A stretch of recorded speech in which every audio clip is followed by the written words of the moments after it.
Hello, and welcome to Learn, Make, Learn, where we share qualitative and quantitative perspectives on products to help you make better. My name is Ernest Kim, and I'm joined by my friend and co-host, Joachim Groger. Hey, Joachim, how's it going? I am very tired. It is a very long week. I'm recovering. We'll see how this week goes. I'm already dreading it. But anyway, how about you, Ernest?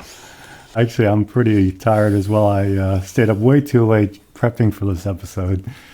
But Oh, wow. I'm charged up because this is episode 30, and it's probably the closest thing we'll ever have to an emergency pod, which is something I've always wanted to say. This is Ernest and Joachim coming at you with an emergency pod. I don't think our area of focus is ever going to warrant an actual emergency podcast, but this isn't an episode that Joachim and I had planned for. Instead, what sparked it is that the day after we published our most recent episode titled Starbucks Struggles and Lessons for Product People, a good friend and former colleague of mine named Zoran Svetlicic wrote in with some fantastic follow-up commentary. Now, Zoran is a true brand geek with hands-on experience in the food and beverage industry, and it was clear to me straight away that the thoughts and questions he posted in this email could spark a great follow-up episode. Now, Zoran is actually based in Croatia, which is, longitudinally speaking, quite literally the other side of the world from the Pacific Northwest, where Joachim and I are both based. But remarkably, the planets have aligned, and we were able to schedule a conversation with Zoran, which you'll hear in just a minute. But before we dive into our Starbucks follow-up with Zoran, I wanted to emphasize that we want to hear from you. If you, like Zoran, have thoughts, questions, or concerns you'd like to share, please send them our way at learnmakelearn@gmail.com or on Threads at LearnMakeLearnShow, all one word. And, who knows? We might end up recording an emergency episode with you as well.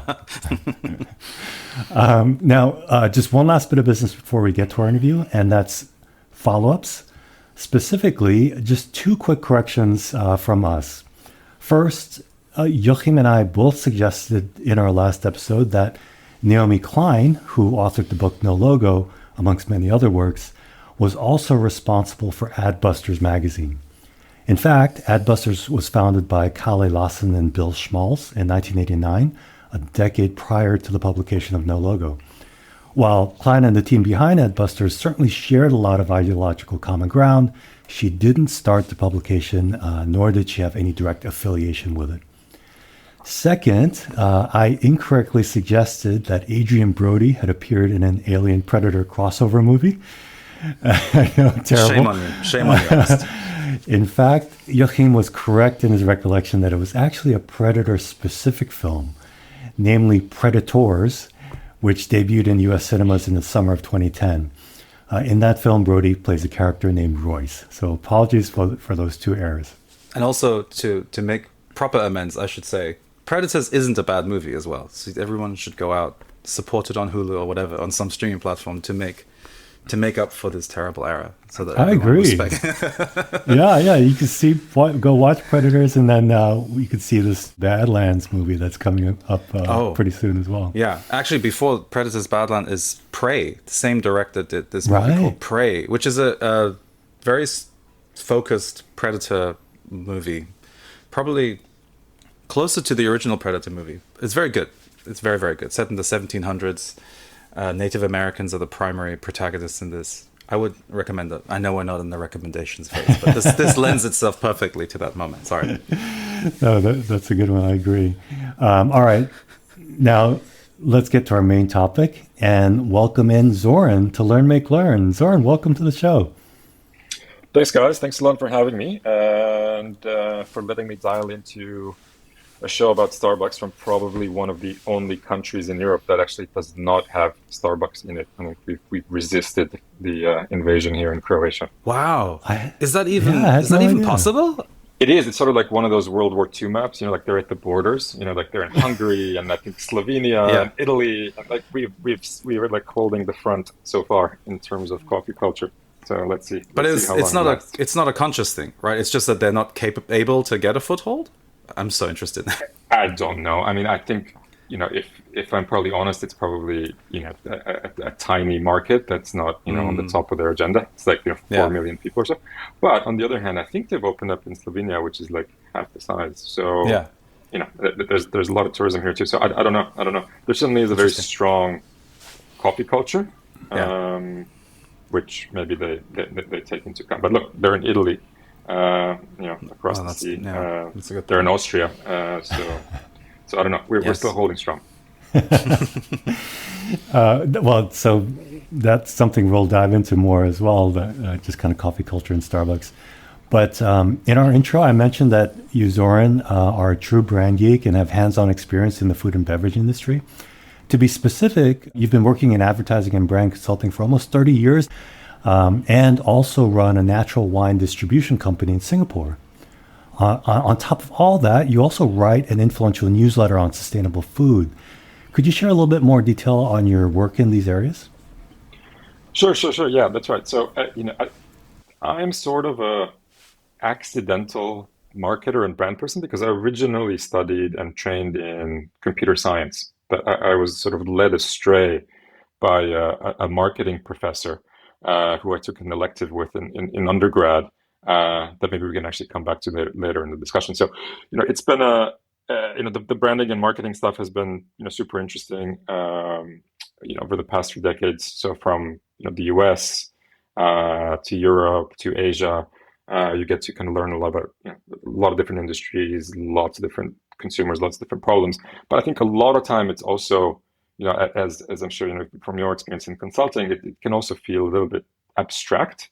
So a few years ago, I started dabbling in food and wine together with my wife. It was, of course, actually her idea, as most good ideas in our marriage and relationship are. And what sort of started off as a hobby has now become more serious, and we represent close to 30 natural winemakers in Singapore, and that's really opened up kind of a whole new world to us. That's a sort of a very grounded, literally very grounded world. That's I think different from kind of the corporate stuff. And I would also say that probably over the years I've put more than my fair share of CO2 into the atmosphere. So I am repenting for those sins. We can newsletter that's called Unstuck that I write with a former client and super talented, super smart co-author and sort of thinking partner of this, Jennifer Wolford. So that's kind of broadly what I'm up to these days. Something we've, I think, both hinted at a little bit is that our relationship goes way back. Yeah, I mean, I think it was probably when we were opening up Organic Chicago. I think you were recruited from New York and I came in from Fallon in Minneapolis. And I think that's from what I remember when our paths crossed. It's probably 98, something like this. Yeah, really dating ourselves here. What was the project? Chicago Organic? Is that what you said, Zoran? Yeah, we were opening an office for a digital. I mean, actually, probably the first digital agency in the world. That was its claim to fame. Claimed to have invented the banner. Like the banner ad?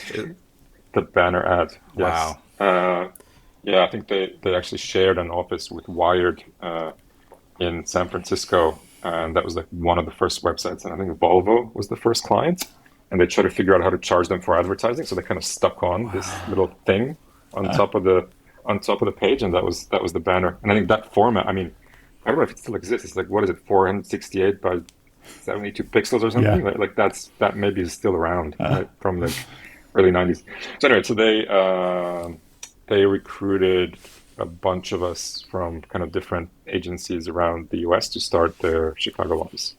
And I think that was. Yeah, that's right. That was when we crossed paths. Yeah, and you just reminded me that Starbucks was a client of Organic. That's right. The third space. Yeah, that was one of the first clients. Yeah. So this history and Zoran's background is why I thought this would be a great conversation. But I also thought that Zoran and Joachim would get along really well. I think you guys share a lot of interests. One of the things that Zoran remarked on in his follow-up email to me was his shared interest in Prussian forestry practices. All right, so In our previous episode, titled Starbucks Struggles and Lessons for Product People, Joachim and I talked through what we saw as the key whys behind the decline of Starbucks in recent years. And one thing we focused on was the parallel rise of local independent coffee shops that have embraced the concept called third wave coffee. Now, there are lots of definitions for what exactly third wave coffee is, but I'd say that in an overarching sense, it's rooted in viewing coffee less as an industrial commodity and more as an artisanal good, akin to wine. And like wine, third wave coffee places much greater emphasis on where the coffee comes from, how it's grown, how it's harvested, to ensure that the unique character of that coffee is maximized. Part and parcel to this is the recognition that coffee isn't just coffee. It can vary wildly from region to region, farm to farm, year to year, and that's before it even gets to your local cafe, where the way the beans are roasted and brewed will, obviously influence the way that the coffee ultimately tastes. Now, with more and more people around the world experiencing the joys of third wave coffee, Joachim and I surmised that the things that had been strengths for Starbucks, its scale and the kind of globalized homogeneity of its coffee and in-store experiences, had become weaknesses. Joachim, does that feel like a fair synopsis of our conversation last episode? Yeah, I mean, since we alluded to Prussian forests, it's the idea of monoculture, that an organization itself should not be a monoculture that only does rinse and repeats the same thing, invades a country, does the same thing and expands. So yeah, this notion of homogeneity was kind of the theme that we were picking up on in our conversation. Right. Now, I thought it was important to share that context because Zoran actually listened to that episode. Like I said to him, you're the one listening. And then followed up with some really great thoughts via email. So, Zoran, what's your take on Starbucks struggles? Well, I think there is homogeneity, there's heterogeneity, and then there is just plain old bullshit. And by the way, I've gotten official permission to swear on the podcast. Yes, so, you're allowed to do that. Yeah. So I think if you take a look at Starbucks from a brand lens, you can kind of break it down into a couple of pieces, maybe three kind of big pieces, right? Like there's the kind of the brand positioning, or the kind of the idea, the core idea that they say is kind of behind the brand. There's the brand architecture, so kind of the relationship between the different bits. And then there's some of the brand partnerships that they do. And maybe we can go into kind of each one of those quickly. So I think if you just start with the brand positioning, which is we nurture the limitless possibilities of human connection. Let me repeat that word from their press release. We nurture the limitless possibilities of human connection. It's like, no, you don't. You sell buckets of milk with burnt, like over roasted coffee in them. Like, again, like I just dare you to find a single real human being who wakes up in the morning and asks themselves, where should I go to nurture the limitless possibilities of human connection today? Like that is just removed from reality and kind of what this brand offers and what the experience is and what the product is. So I think if you want a more detailed and much more, how should I put it, colorful analysis of why this positioning is complete nonsense, you should check out a column by this guy called Mark Ritson, who was actually the undergrad professor that got me into marketing all those years ago. And we'll try and stick a link into the show notes for that. But the kind of the short version of the argument, I think, is that Howard Schultz, the CEO and founder, or kind of one of the early guys, got so rich in the process and expansion of Starbucks that he just sort of really drifted away from reality, and I think started thinking about not customers and kind of product and experience and brand, but more about his legacy. And I think once you kind of unmoor your brand from that kind of connection and that reality to sort of just customer reality, I think your teams start sort of drifting off into the random, contradictory, non-coherent directions that I think you've already described in the previous episode with the the third space and the online ordering and the optimization, all of that stuff. So I think that's number one. This kind of ridiculous positioning, right? And maybe that's the obvious one. I think the second. But actually, that's a really Zoran. That's quite that feels like a big point that you just made, which is the success of the founder, the CEO, creates, people throw these phrases around, reality distortion field, or you get untethered and unmoored. It's very difficult at that point, when you're the top of this gigantic multi-billion-dollar operation, to have any meaningful signal anymore, because everyone's just trying to feed you something that makes you feel good, as opposed to anchoring you in the reality of what the business is. And then you start going off into the nether, it feels like. Feels general. Feels like a lot of people, we could name other CEOs that are kind of heading into those spaces, I feel like. But yeah. Yeah, or presidents or prime ministers, or yes, Yes. I think it extends beyond corporate world. So yeah, but I think it's it's not a unique phenomenon or kind of case in Starbucks. I think there's a pattern in that. Yeah.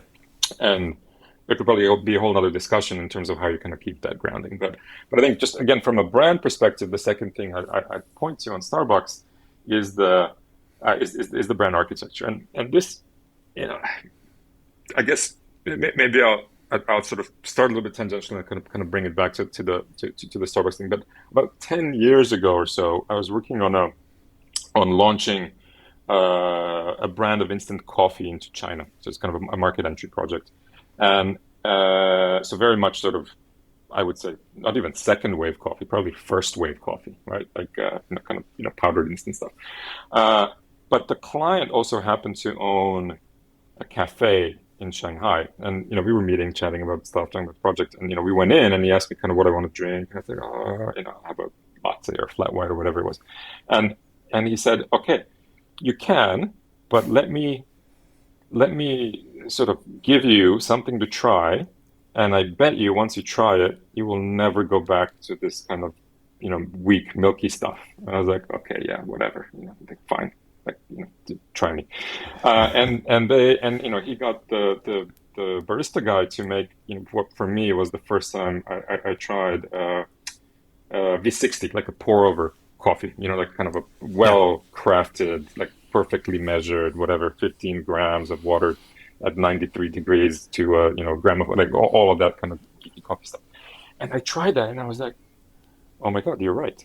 This is amazing. Like, I think that was the first time I tasted sort of, clarity and the personality and something non-generic in coffee, and sort of really, he was right. I never went back and sort of started getting the gear and kind of all geeking out and all that stuff. So, and I think this was sort of China, Shanghai 10 years ago. I mean, it probably hit, I don't know, London 10 years before that, right? Or US kind of even before, right? And I think Starbucks had totally missed this third wave of coffee, right, for a very, very, very long time. And I think they sort of finally woke up to it.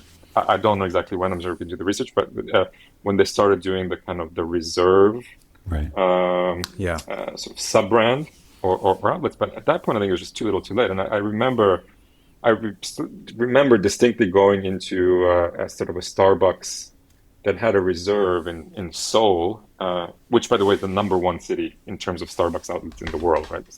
Seoul is bigger than New York and London or anywhere in the US. And the reserve bar, it sort of looked interesting, but the reserve bar was kind of one side of the store, and the regular Starbucks was on the other side.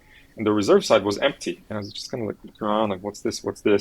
And then what ended up happening is that the guy from kind of the barista from the regular side of Starbucks eventually walked over and sort of pushed a few buttons and kind of made the special reserve coffee, and just the kind of the whole illusion of this being kind of a different, more premium, more thoughtful, more crafted experience was completely shattered, right? Because it was the same guy that pushes the button on the espresso machine on the regular Starbucks side that's doing the same, that's doing the same, relatively the same ritual, maybe with slightly better coffee on the reserve side. And I think it was just very, very poorly thought through in terms of just that relationship. Like, what was it supposed to do? Was it supposed to sort of upgrade and kind of provide a halo and elevate the whole Starbucks experience? Or was it supposed to be its own thing?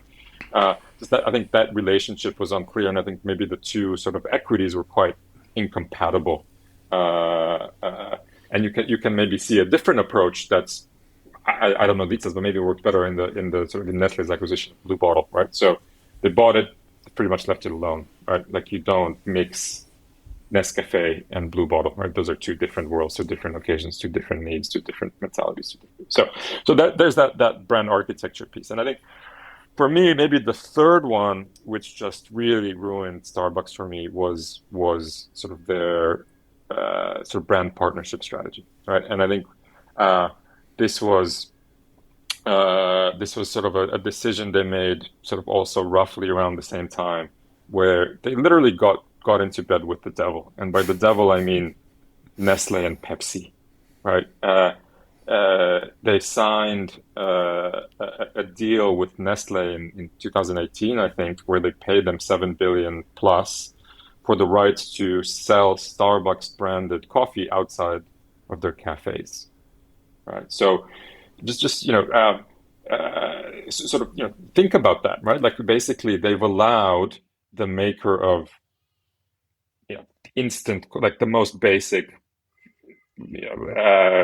least thoughtful, least crafted coffee in the world, Nescafe, to take their brand, strip it of any kind of service, any kind of environment, any kind of third space stuff that they've based their brand on, and stick it into a supermarket, right? And then you buy it and you're left to your own devices, but the mermaid's still there. It still says Starbucks, right? And you have a completely different experience.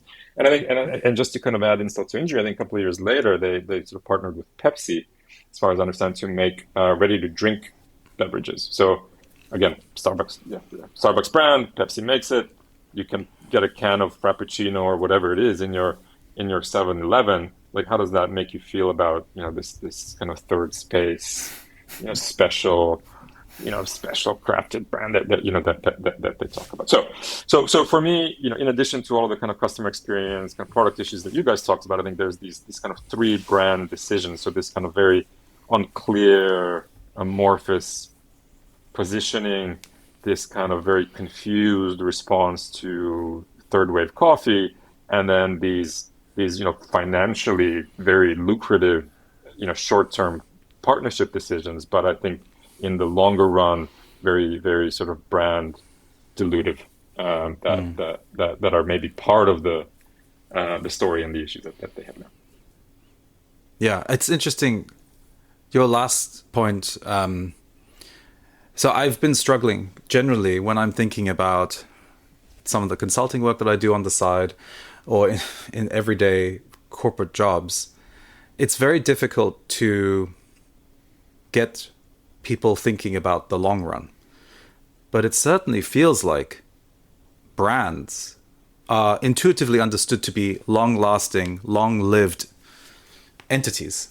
It feels like the brand consultant or someone operating in your space has the power to get people thinking about that long run. It's something about the reputation and the brand reputation and identity that allows people to think about the long run. Because as you said, do I want the mermaid to be in the 7-Eleven? That sounds very unromantic. But if you see only number and number go up, it's very easy to detach it from the actual customer experience that comes in, which comes back to the earlier point. You're not actually imagining what it'll be like as a customer going into a 7-Eleven, someone who likes Starbucks, and then they just kind of see these cans of Pepsi-made Starbucks drinks in the 7-Eleven. It might tarnish your relationship with that brand in a way that is, would take a long time to repair again. Brands feel like the ideal lightning rod for those conversations. Like, do you want this thing to be stripped of what made it special in the first place? Sign on a dotted line. You can do that. You'll get the money up front. Great for the shareholder for that quarter or two. But in a year, people will think of you as just trash in some sense. Yeah. I mean, it's not easy to say no to 7 billion either, right? So, I mean, you can, yes, it's difficult to argue with just kind of, fluffy sort of mermaid stuff against 7 billion, right? So I think there's a, I think there's a, there's sort of a business case or business driven way to kind of think through some of this brand stuff that can kind of with the right right analysis and right thoughtfulness maybe help people make better decisions. But you're absolutely right. I mean, it is about the long term. I mean, just think of something like Pan Am that hasn't been in business since probably, I don't know, the 80s, 90s, but Yeah. we probably still have like it probably still lives in people's heads, right? Yeah. And some guy bought it to sell T-shirts, right? Like it still has equity. So Yes. it does endure. I was interested in the reserve point that you made. You talked about Blue Bottle and Nestle, and I think that approach that they've taken, where they're very hands off, makes a ton of sense, particularly for Nestle, in that they've always been a company that's had a more portfolio brands approach, versus Starbucks, which is more of a one brand architecture. And so, I could see the rationale there to say, we missed the third wave coffee, we were late to it. So how do we try to tap into it? Well, we'll create this sort of halo sub brand within our overarching Starbucks, brand, rather than creating this offshoot. But what I was kind of surprised by in the recent moves was that Starbucks actually closed their 2 reserve locations in Seattle as part of the overarching store closures in the U.S.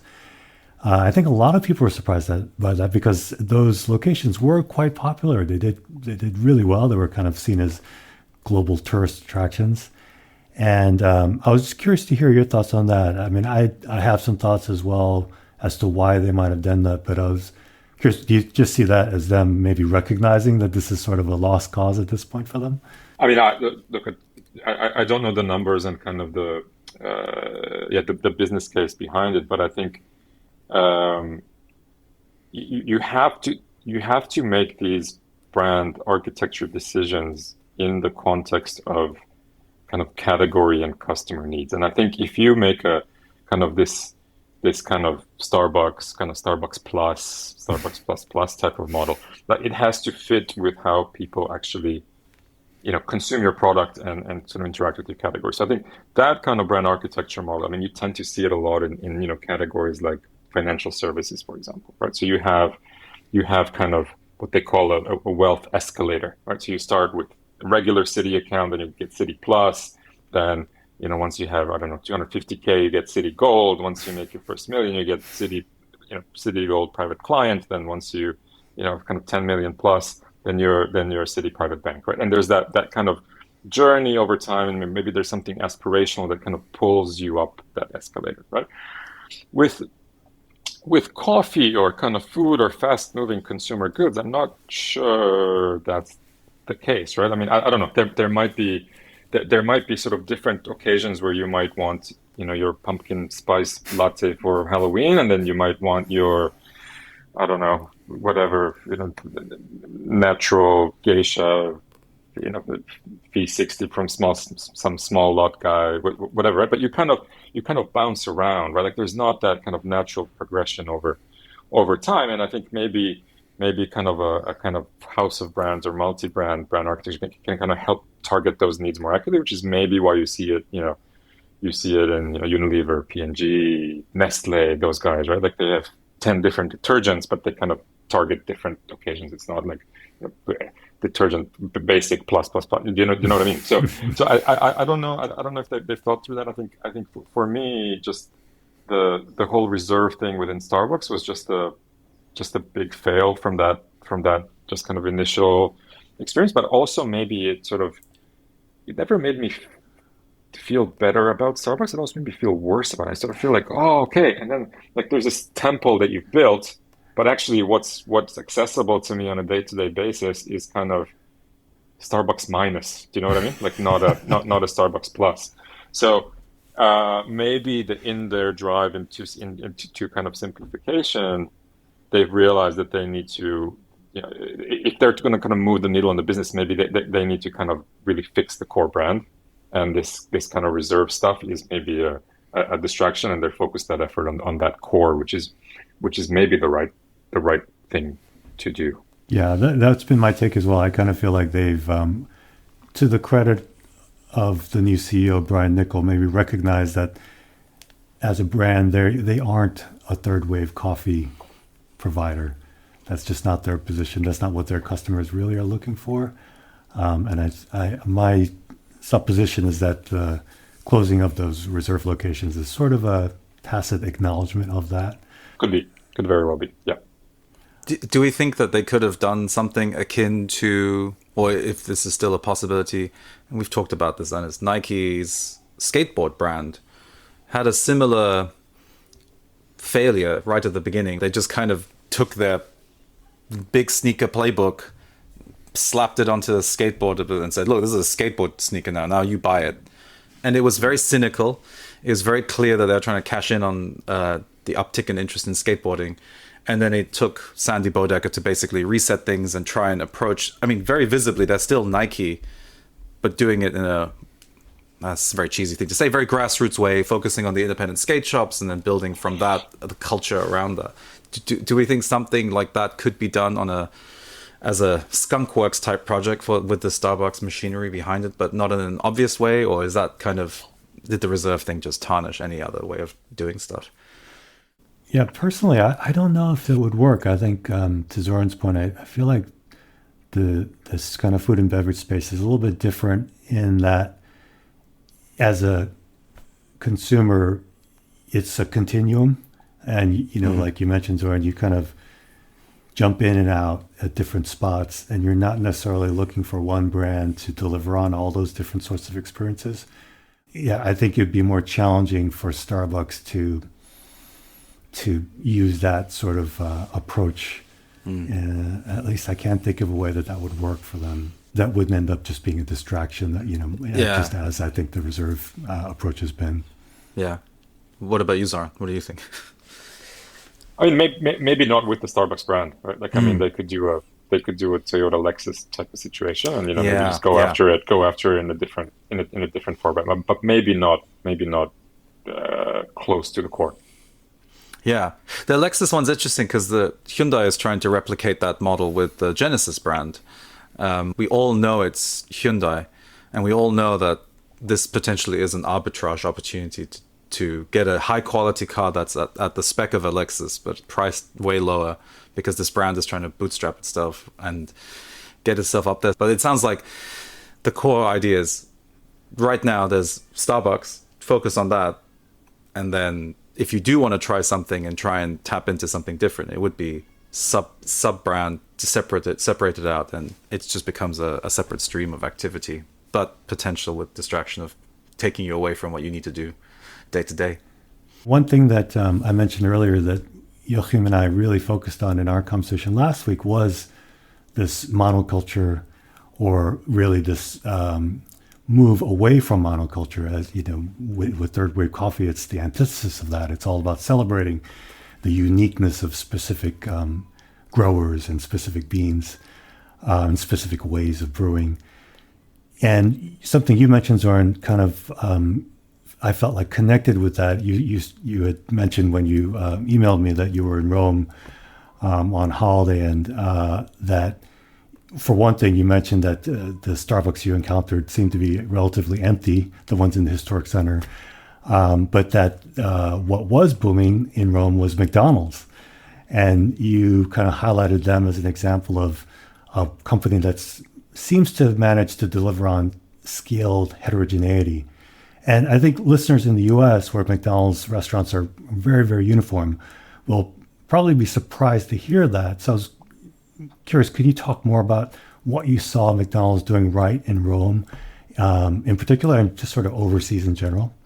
Okay, so this is like a very awkward position you're putting me into, to basically be like a brand ambassador for McDonald's. But I will try and look at it sort of dispassionately. So, so it was school holiday last week. We went to Rome. Rome is a shit show. The old center of Rome has about 200,000 inhabitants.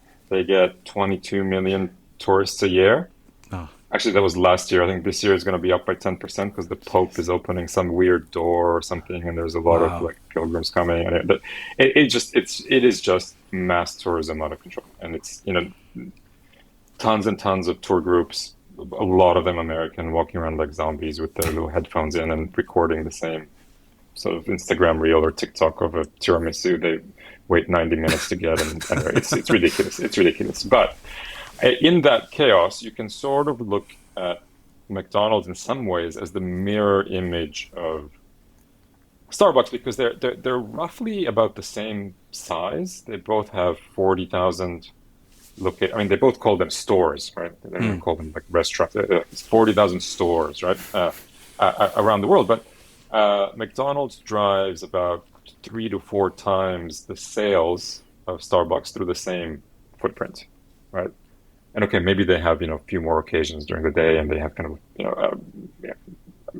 restaurant response. But anyway, I think it's a big difference, and I think you can maybe kind of zoom in to the same brand issues that we talked about earlier to kind of see some different decisions and a different story, right? So the first one is just coming back to that positioning idea, right? So if you look at the McDonald's website or annual report or whatever it is, they talk about their brand and their mission and their positioning as making delicious feel-good moments easy for everyone, right?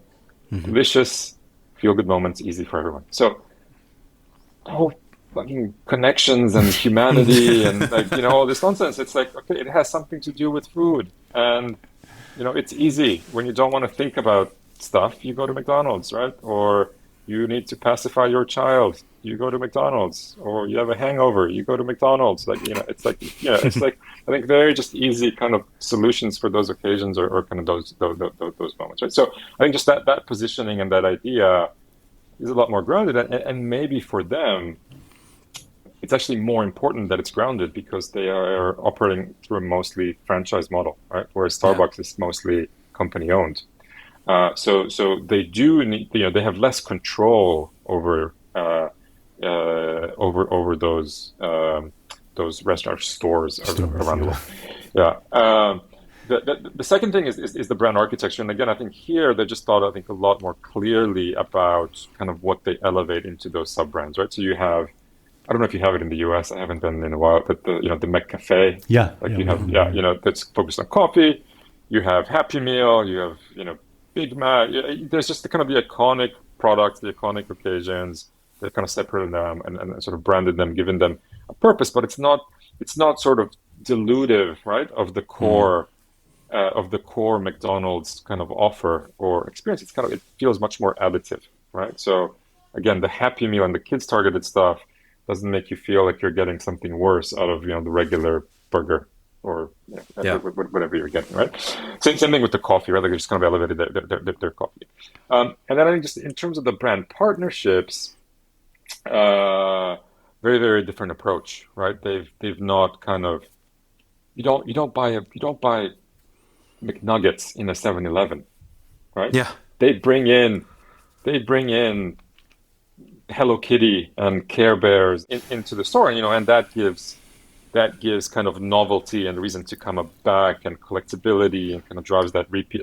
They've just, I think, thought about these partnerships in a much, I think, smarter, more strategic way that doesn't dilute the experience, but actually adds to the experience. So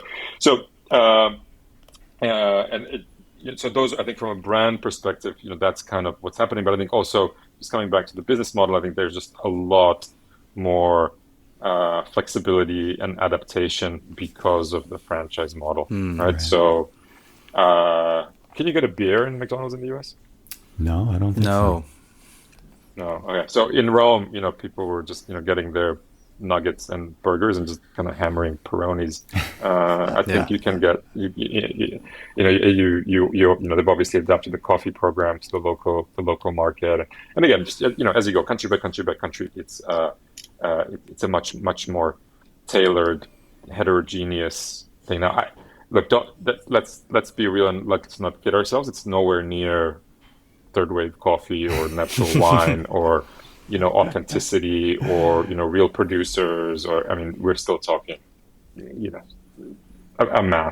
very mass experience, but it does feel a lot more sort of tailored and in a lot of ways thoughtful than Starbucks. Actually, I'll share a link in the show notes to, I think it was a CNBC video from not too long ago, that talked about the success of fast food brands in France, of all places, and they specifically highlighted McDonald's, and they interviewed a lot of customers in France, and many of them mentioned as to why they were such fans of McDonald's, that they felt like it was French, that they really made an effort. So I think what you saw in Rome is not specific to Rome. I think it's something that they've been very successful bringing to life globally. I think the funny, ironic thing is that where they've really struggled, really at least just been flat for some years now, is in their home market in the U.S., speaking of McDonald's. And that is the market where they are, I'd say, the most homogenous across a market that is pretty dynamic and diverse. So I've always wondered why they don't bring that global approach into the U.S. to at least give it a shot as something to bring some energy to their U.S. operations, which have just been kind of moribund for a little while now. I mean, they have access to these international menus, really. I mean, like French McDonald's will have different items. I mean, I'm not talking about the beer, but food items, and then the Japanese McDonald's will have different stuff. So I mean, it almost feels like you could do like a very patronizing international rotating menu once in a while, because the McRib was one of those things that in the States that gets people motivated, right? So you could do these limited edition things, but also I think maybe what you're saying more is the local, getting the local market to be more flexible and different than across the States. Was that your thinking? Yeah, exactly. Yeah, allowing for the same sort of flexibility within the U.S., which has many different geographic differences in terms of food preferences, and allowing that heterogeneity to come to life here as well. It just seems like a no-brainer opportunity. But I don't know. There's people I'm sure smarter than me that have decided why that's not a good thing to do. Obviously, McDonald's should be hiring us to advise them on this. Yes, this is our pitch. If you're listening, the Golden Arches, we're calling you. What you mentioned, Zoran, just brings to mind one other kind of real-world, very tactical example that I thought might be worth sharing. And it's a brand that sort of parallels McDonald's and Coke. When I was at Wieden & Kennedy back in like 2010 or so, I worked on the Coke and Diet Coke North America accounts, and that was just a handful of years after Coke had rolled out a hugely significant and hugely successful redesign of their visual identity. Really soup to nuts, the design of their packaging, their promo materials, delivery trucks, the whole shebang. And we'll include a link in the show notes to some before and after images. It was pretty significant, and this visual identity overhaul was led by Turner Duckworth, which is one of the most highly regarded brand and packaging design agencies in the world. And I loved how founding partner Bruce Duckworth explained the why behind the work that his agency had done for Coke. This is from an interview that was conducted many years after. But I'm quoting Duckworth here. He said, "Every time a new brand manager came in at Coke, they added something new to the design. One added bubbles to denote freshness. The next added some icicles on top of that. Another put on an extra white swoosh. Eventually, you cover up the bits that are the unique and staple parts of the brand, so you have to strip that back. It was stripping away all the unnecessary bits of design that had accumulated over the years on the packaging. We stripped them away so you were just left with the elements that were truly, unmistakably Coca-Cola," unquote. And I remember that at the time, this guy named David Butler was Coke's VP of Global Design, and he had echoed that sentiment to our team in a way that always stuck with me. He said, "You have to focus on the things you can own and then just get rid of everything else."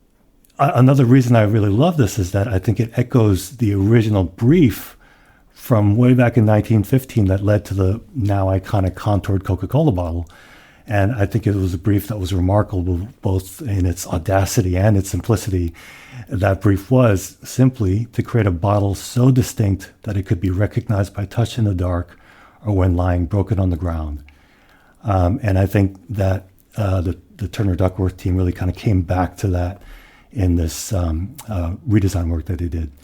And I think, for one, that all speaks to that point you made, Zoran, about simplifying. and the power of simplifying and focus on a clear positioning.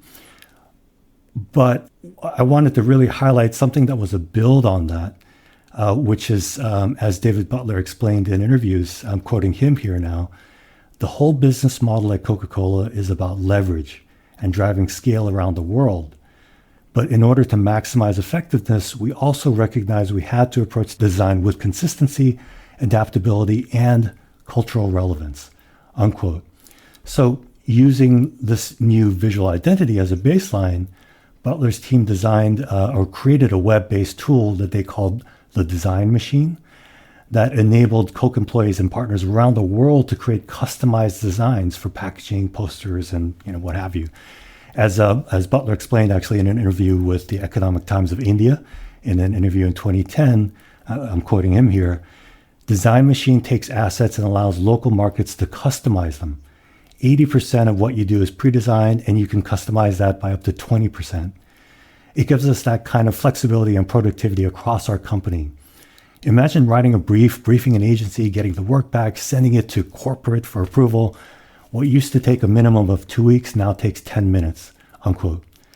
So, just by way of recap here, Coke's centralized global team developed this phenomenal new visual identity, but they recognized that as iconic as the Coca-Cola brand is around the world, it couldn't come to life in a way that was just universally homogenous.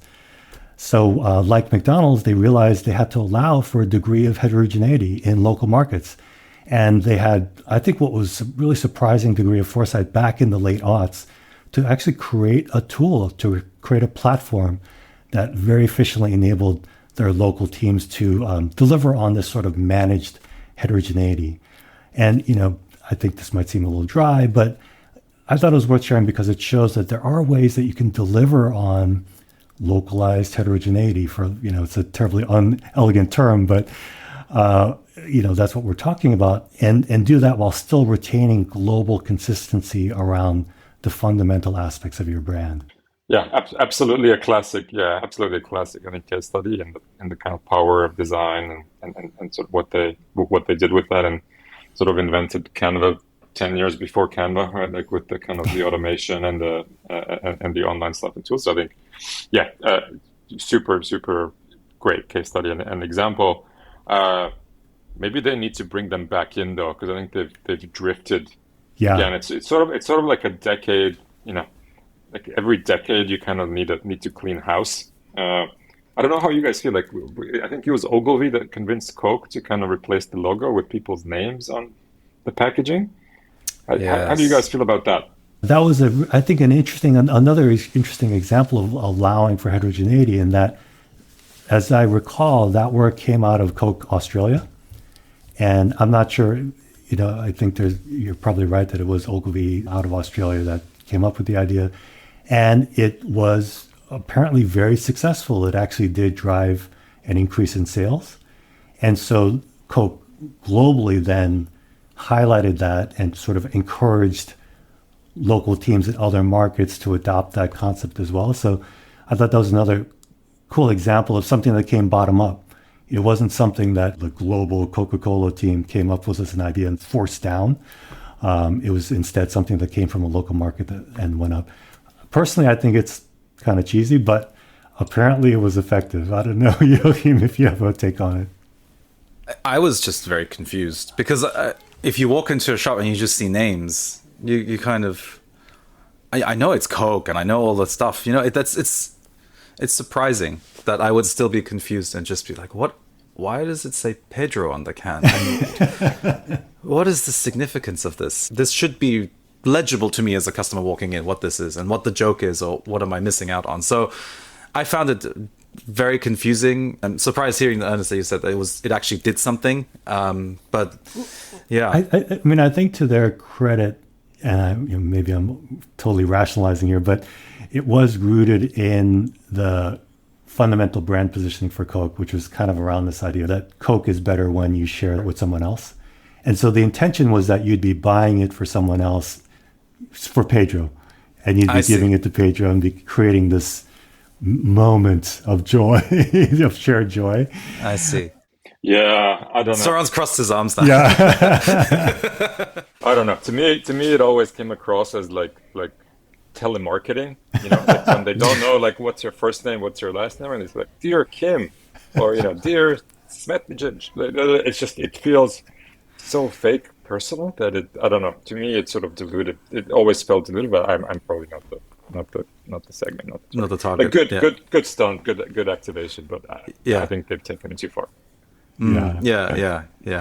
I find the point that you were making, Ernest, about kind of the subtractive element, and then Zoran, you're saying every 10 years you need to get in there and you need to clean everything out. I think it's a sad state, but it is that you'll see the images in the show notes of the Coke can, but it is like literally, it gets so overloaded that it is so easy to understand, like it is now time to stop. Like we've added everything to this damn can and this logo, let's clean this thing up. But it's so sad that it has to take that long, and that there's some drift. There's always this drift away from being tethered to, like, this is the core thing. Just do this, and we'll be okay. But yeah, it's just really hard. I don't. It's probably similar in the product world that you guys can talk more about. But like, at least in the brand world, like if you're a brand manager and you're looking at your brand, 8, 10, 12 hours a day, you get bored of it very quickly, and you want to change things and move things around. But your customer maybe spends split second looking at it on a shelf when they're buying it, and however long it is when they're consuming it. It's just it is very hard to kind of reconcile those two realities and keep the discipline, to kind of keep things clear. One last little case study I'll mention, again related to Coke, is to that point, Zoran, the CEO who enabled this redesign that Turner Duckworth executed was a guy named Neville Isdell. And he had come in, it was actually a similar situation to Starbucks, where Coke had this sort of carousel of CEOs, none of whom were particularly successful. The company had just been stagnating for several years. And then Neville Isdell came in. He was actually a longtime Coke employee who had retired. They brought him back to be CEO.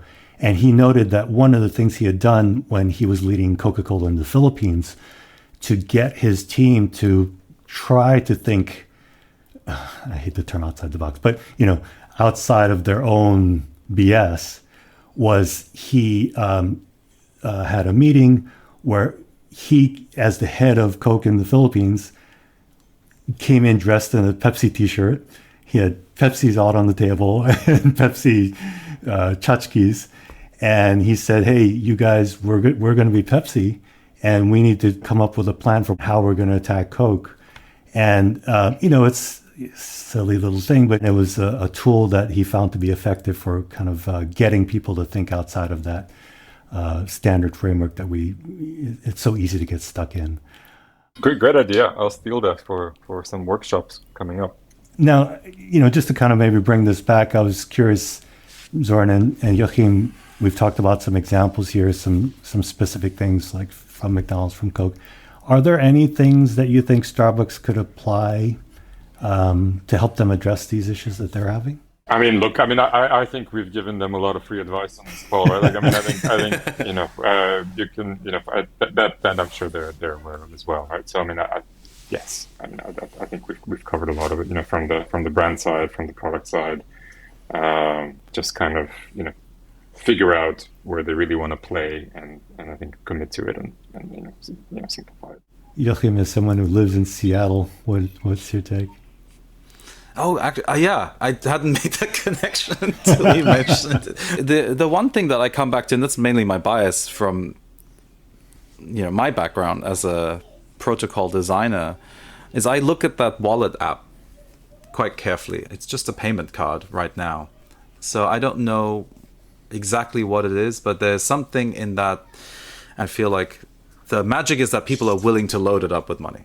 So you've already crossed a threshold there.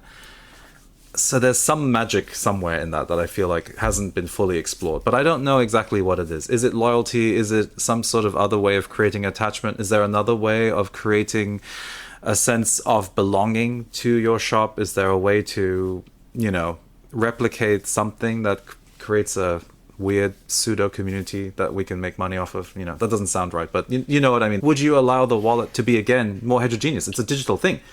Why does it have to be the same damn thing wherever I go? If I walk into the shop, it modulates the experience somewhat in a very restricted, sandboxy way that is responsive to what is happening in the shop. So you actually feel like, virtually as well as physically, that you're coming into the store. It would also induce you to go into the store to create that experience, as opposed to ordering remotely and then popping in. So there's these things that you could do to create some sort of connection and cohesion. But that's just where my mind goes right now, because I think about that as, I think they kind of, it's easy money. It comes in after a year, you can book it as revenue. Why would you mess with it? So just get people to load it up as much as possible, and that's basically it. But it feels like there might be something there. This might seem like a little bit of a tangent, but I mentioned earlier that Zoran and Joachim both have a shared interest in natural wine. Actually, when you mentioned natural wine during our previous episode, my ears pricked up, and immediately I thought of Zoran. For those who haven't heard that episode yet, Joachim had noted that natural wine is an example of an industry that's embraced the idea that certainty and homogeneity are not necessarily always good things. And in fact, that variability within the same label and potentially within the same vintage can be a feature rather than a bug. So, a great example of anti-monoculture, anti-homogeneity. Joachim, please jump in. Am I characterizing your sentiments about natural wine correctly? Yeah, that was my vibe. And also, I think, and Zoran might correct me for saying this, but there's a certain risk and reward to natural wines as well. I feel like it becomes more of a choose your own adventure. And because you've kind of created the conditions that everyone understands that this is the nature of the interaction, you can have a bit more fun with it. So it's a non-monoculture, variability, surprise, keeps you coming back, right? It's always modulating based on what's happening in the world. And I feel like it lends itself to storytelling very quickly. So yeah, that was kind of where I was coming from. I was just curious, Zoran, just for the benefit of anyone who's unfamiliar with natural wine, could you just sort of explain what natural wine is? Sure, I'll give it a shot, and I'm looking forward to the recommendation section. I hope you have some bottle recommendations later. No, I have nothing. You should. You can think of sort of natural wine kind of as a beverage, and kind of on the beverage level, it's basically grapes that are organically farmed with, no Roundup and pesticides and herbicides and kind of poison that you put into the ground. You use native yeasts, which is a big deal, right? So because that actually that drives the fermentation and has a big effect on the taste. And then you just don't do funny stuff in the cellar, like adding color and tannin and basically you don't mess with it in the cellar. So it's sort of like wine without a lot of makeup, right? on the beverage side. But I think also it's very, I don't know, just having spent kind of a couple of years in this world tangentially as a distributor, I think a lot of it is about the personalities that kind of make this stuff, right? Because you're genuinely dealing with farmers, right? Like people that actually plant stuff and are dependent on the whims of nature, and actually take much higher risks than conventional winemakers, because they don't treat and they don't spray the shit out of their vineyards, right? And it's much easier to lose a harvest when you farm this way than it is if you are if you're just relying on chemicals and all that stuff. And I think at least the more of these people that I've met, it's sort of like that old cliche about like how a dog owner looks like their dog and the other way around. You really see that the wines that these people make are really a reflection of themselves. So you have like the really precise, half German guy, economist trained. Seriously, one here. And no way, really? Makes like like really precise, methodical ones, and you have the kind of crazy kind of bon vivant scientist guy who spends a bunch of time in France and then comes back here to kind of just leaves the vineyard kind of to grow wild, and then comes back and kind of makes some stuff. That's just kind of insane, and every bottle's different. So it really is a reflection of the personalities, and I think finally it's a culture and kind of a scene as well, right? Like, and I think you can sort of understand it's almost like music, like I don't know, hip hop or punk or whatever, right? Like it's not about kind of definitions, and it's not corporate. It's very kind of self-policing, and you kind of know who's in and who's out, right? Like who's invited to these certain fairs or tastings and who's not, and it's kind of an informal enforcement, but it's a very clear enforcement. It doesn't mean if you have that like green organic sign on the thing, that means nothing. And actually, in some cases, it's a warning sign because they're probably treating organic as marketing, and they do funny stuff, after they get that certification. So it has its own subculture, has its own visual codes, it has its own sort of bars, environments, and so on. So it's kind of it's a beverage, and it's a set of personalities, and it's a culture, but it's also super tiny.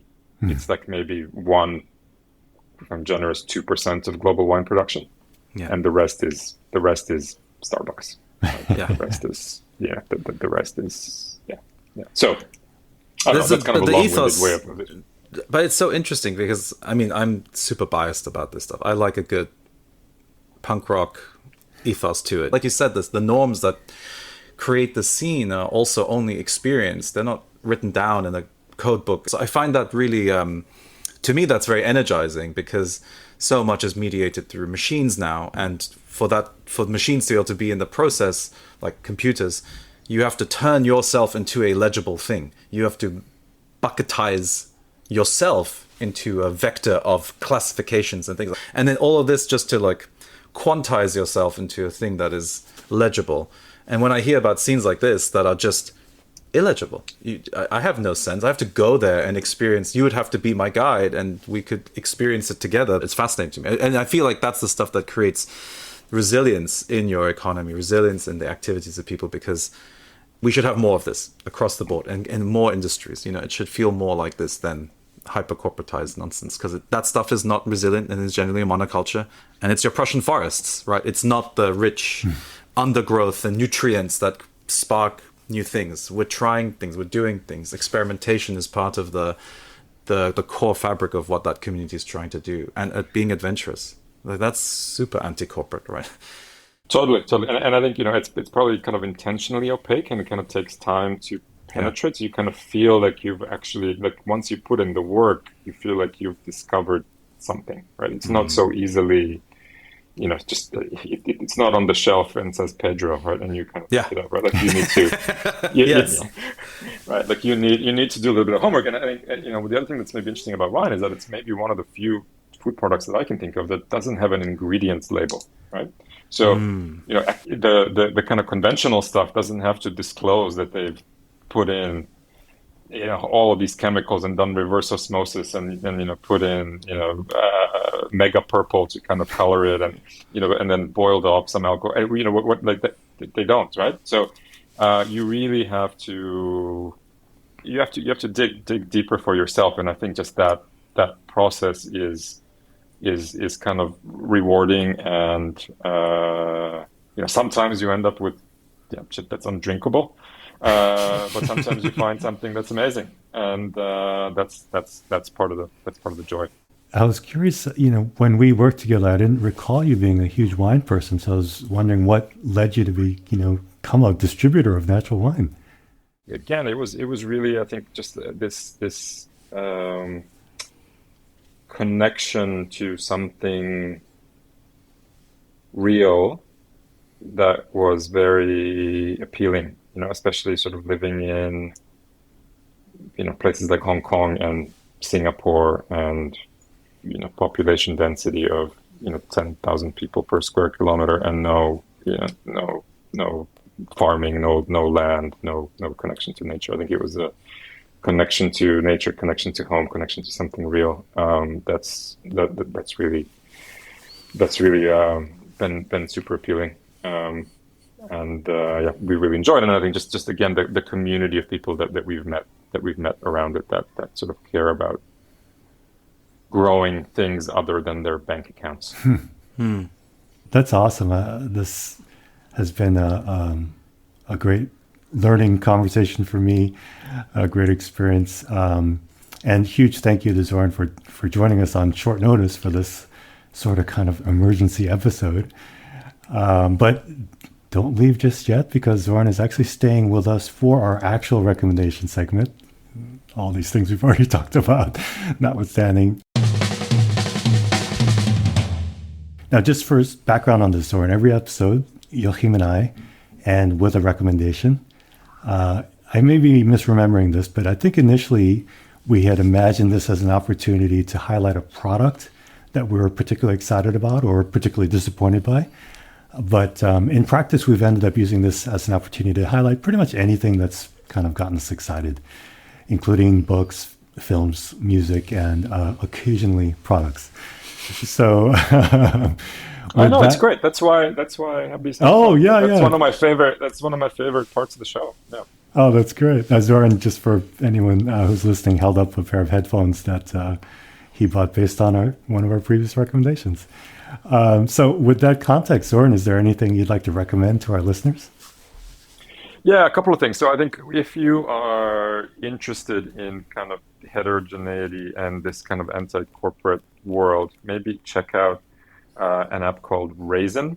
The URL is raisin.digital, but it's really the sort of guide for natural wine in cities around the world. And you don't even have to drink wine actually to find it useful, because I think it has a list of bars and has a list of wine shops, also a list of restaurants. And I think if you're a restaurant that cares about your wine program and kind of not serving people poison, they will care about the food. And I think when we travel, to be honest, that's one of the most useful guides to a city that is infinitely more filtered and interesting and real than a Michelin or any of TripAdvisor type nonsense. So check out Raisin. I think they just passed 1 million users, so maybe it will go downhill, but it's still good. It's still good. So that's number one. I think if you want to drink something interesting, check out this wine producer called Piquentum, Piquentum. Super interesting guy, half French, half Croatian, has maybe the best designed wine label of all time. So if you're into design, check out the label. It's awesome. You can see the story. And last but not least, if you want to just hear some stream of consciousness, some thoughts around sort of food and where it's going, and kind of the future of that category, check out the newsletter that I do with my colleague Jennifer. It's called Unstuck, and we are on Ghost. So we're on unstuckghost.io. And that last recommendation is really funny to me, because when I knew Zoran, whatever, many decades ago, you were a devout carnivore, I guess. I still am. I don't eat vegetables. But anyway, that's a whole other rabbit hole. But the food industry needs to come up with something that's gonna, make me stop eating animal-grown meat that takes 100 calories to produce 1 calorie of nutrition. So anyway, that's what it's about. Yeah, which is great. I think it's a fantastic irony. How about you, Joachim? Do you have a recommendation this week? I have a product to recommend. It's like a half recommendation. I'm not sure about it. I'm still working on it. So I think I've mentioned this idea in previous episodes about peer-to-peer networking. So I got interested in that whole rabbit hole of, instead of using cloud, actually, quite a good thing to talk about this week, given that there was a massive AWS outage at the beginning of the week that affected many companies, including the one I work at. But there was something about peer-to-peer data sharing and networking that felt very straightforward and clean. It was like, that's what the internet was about, was we connect computers up and we can bounce messages around these computers until they reach something, instead of a central node. So I then started thinking about, would it be possible to make a small hardware device that's like a social network that runs on a Bluetooth mesh network? And so it turns out the Chinese have produced so many of these small devices that run a specific chip, the ESP32 chip, and it's this tiny computer. And so it's from a company called M5 Stack. The device I have is a Core 2. It's a tiny square that has a touch screen, USB-C, accelerometer, a speaker, and a little SD card slot so you can load it up with stuff. And it can be coded in Arduino, which is a very hobbyist's favorite programming language, or MicroPython, which is a lightweight version of Python. So I've been trying to build something with this thing together with my LLM services to try and get something off the ground. It's in many ways very straightforward, and in many ways it's really painful. So that's why my recommendations kind of have. But the thing that's crazy is it costs $30, and the technology packed into that thing is, I don't know, it is still mind-blowing to me. I think we've gotten so used to the corporatized technology sector that we believe a device has to cost $1,000 for it to be useful, and it needs to have, gigahertz of computational power. This thing has got about a few hundred megahertz, which is incredible. And it can do a lot of amazing stuff. Enough of the stuff that I was trying to experiment with. So I have two of these devices. I'm trying to get them to speak to each other. But as an experimentation platform to make a very simple project, it's very, very cool. It's there's a lot of reasonable documentation. It's still not working 100%, but I feel like it's a good start. Like, as a platform, if you ever wanted to just fool around with hardware and coding and use a visual coding language, which they have, which is their thing called UI Flow, it's a pretty cool product. And $30, $20, so I would recommend that. M5 Stacks Core 2. Oh, that's a great one. On my end, I talked, I think it was last episode, about having gotten back into running in a pretty big way. And I think I've mentioned in the past my affection for a YouTuber named Joanna, who is focused on running, primarily does running shoe reviews, but just generalized running content. And I wanted to highlight not only his channel, and we'll provide a link to that, but also his app. He's created this brand called Supwell, and that's kind of the brand for him and this community he's created in this app. And it's a for-fee app. You pay $5 a month to get access to this community. And I've gotten tons of value out of it. If you're a sneakerhead and a runner, one of the big benefits is that you get access to this like-minded community, and you get access to people who tend to want to sell lightly worn running shoes at a discount. So it can be it's already, on my end at least, paid for itself many times over in terms of my ability to get access to, shoes that tend to be pretty expensive these days at a pretty significant discount. But the reason I really wanted to highlight him, not only because I really like what he's doing, is I thought it was a great example of this kind of anti-monoculture that we've been talking about, and anti-heterogeneity. If you look at his content, it's almost as though he created a checklist of all the things that your standard, typical YouTube running shoe reviewer does, and is doing the exact opposite. And his videos are typically like an hour plus long, and they're really meandering. So it's not for everyone, but his perspective is really unique, and it comes from a real place. He's a very serious runner. He calls himself a hobby jogger, though. He's not he's not coming from a super elite perspective and trying to create distinction in that way. So a very unique perspective, a very personal perspective that has led to this very vibrant community of people who want to, who have a shared set of values. Kind of like, I think, the way Zoran described the community of natural wine people. I feel a very similar sort of thing when I kind of log into the Supwell app. I also wanted to highlight it because I thought it was a really cool example of this sort of next generation of professional content creators. I think, we've seen a few generations over the decades now. And most recently, you've had people who were beholden to the platforms. I'd say maybe first generation of professional content creators relied on platform-driven advertising, Google AdWords or Google's YouTube advertising.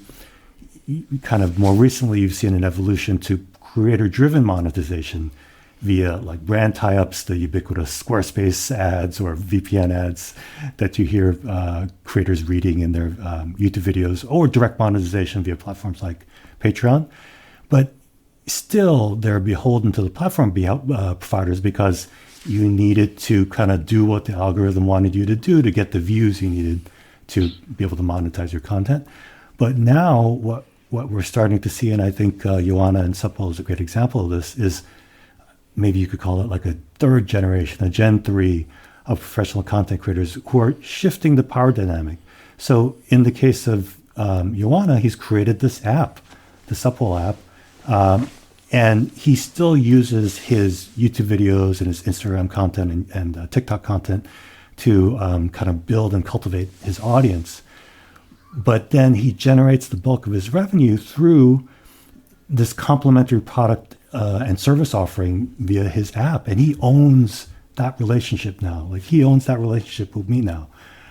So he, while he still gets some revenue from YouTube and these other platforms he's on, has just much more control over his own business. And it's really exciting to see where people like Joanna are taking it. Like, his current app is really just a wrapper on an existing platform called Circle.io, but he's right about to launch what's essentially like a Strava competitor. And to see a independent content creator creating this really ambitious platform and launching it into a built-in audience, it's just super exciting to see this kind of next generation of content creators creating for themselves their own viable business platforms.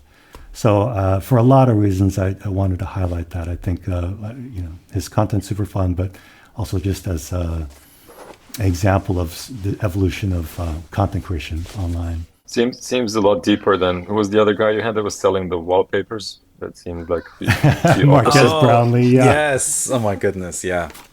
See, I listened to your. You do. That's a few episodes ago. Wow. Thank you, Zoran. I know. I'm really impressed. Well, that does it for us today. And aside from being a listener, thank you once again, Zoran, for joining us for this impromptu episode. Where can listeners follow you or find more of your work? Thanks a lot for having me on. This was super fun. So just check out either Unstuck or find me on LinkedIn with my very difficult to spell last name. So Svetlicic, but it's maybe in the show notes. Yeah, but thanks for having me on. This was a lot of fun. Oh no, we really appreciate it. And to our listeners, thank you for joining us here at Learn Make Learn. And as I noted earlier, we'd love to hear from you. Do you have thoughts on anything we've discussed or recommended today? Or maybe there's a product or service you think we should talk about. Whether it's a request, a question, or an observation, please share your thoughts with us at learnmakelearn@gmail.com or on threads at LearnMakeLearnShow, all one word. Thanks for listening, and we hope you'll join us for the next Learn, Make, Learn.